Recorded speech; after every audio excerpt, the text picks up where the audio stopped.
এই মুহূৰ্তত দিব লাইছো এটা জঘন্য ঘটনাৰ ৰিপৰ্ট। বঙাইগাঁও জিলাত পুনৰ সংঘটিত হ'ল এক জঘন্য ধৰ্ষণ কাণ্ড। এইবাৰ ঘটনাস্থলী হ'ল অভয়াপুৰীত।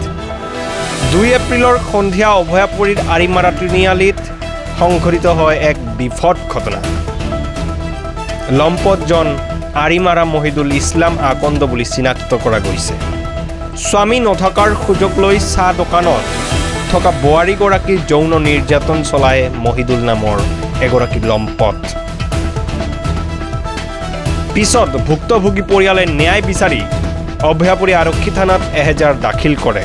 তথাপিও এতিয়ালৈকে মহিদুল ইছলাম আকন্দক ধৰিব পৰা নাই আৰক্ষীয়ে। জনামতে মহিদুল ইছলাম আকন্দ এই লম্পটজন পলাতক অৱস্থাত আছে।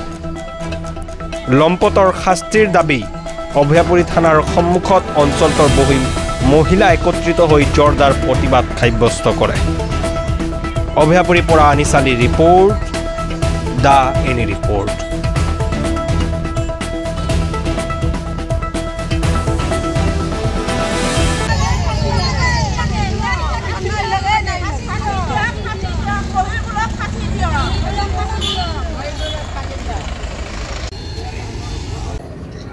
আমাৰ এই তিনিআলি মানে আৰিমাৰা এটা তিনিআলি আছে, সেইটো মানে কলবাৰী পঞ্চায়ত পৰে, মালেগৰ পঞ্চায়তো পৰে।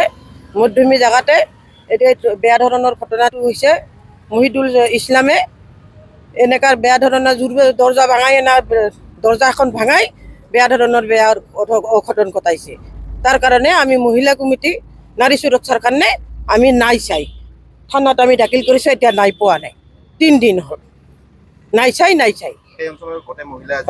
সব মহিলা কমিটি আমি আগবাঢ়ি আহিছোঁ, নাই চাই এইখিনি ফাঁচি চাই আৰু নাৰী সুৰক্ষাৰ আমাৰ বিচাৰ চাই ফাঁচি চাই। চৰকাৰৰ অনুৰোধ কৰিছোঁ, হিমন্ত বিশ্ব শৰ্মাক আমি অনুৰোধ কৰিছোঁ, এতিয়া নাই চাই আমি নাৰী সুৰক্ষাৰ নাই চাই। মহিদুল ইছলাম একোই নকৰে, কি কৰে ডাকাইতৰ নিচিনা গুণ্ডাৰ দৰে ঘূৰা ঘূৰি ফুৰে। নাৰী জাতি খুব দৰ্জা ভাঙাই সোমাইছে ঘৰৰ ভিতৰত ডাকাইতৰ মতন। ওই যে আমাকে গরিব মানুষের একটা বউ একটা দোকান করে হোটেল একটা দিয়ে খাই আছে। ওই যে কি যে নাম আছিল মহিবুল, ওর জোর জবস্তি দোকানখন বাহির করেছি। রাত 7টা চুপ নিয়ে একেবারে বিধিকিচ্ছা করে খামছে খুমছে, একেবারে মানুষটা আধা মরা করছে। ওরে আমার নিয়ে নাকে ওর ফাঁসি জানি হয়, আমি তাই অনুরোধ করছি সবকে।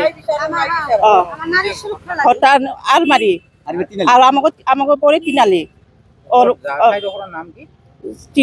মালেগর পাহাড় পরে, কলবাৰী পঞ্চায়ত হয়।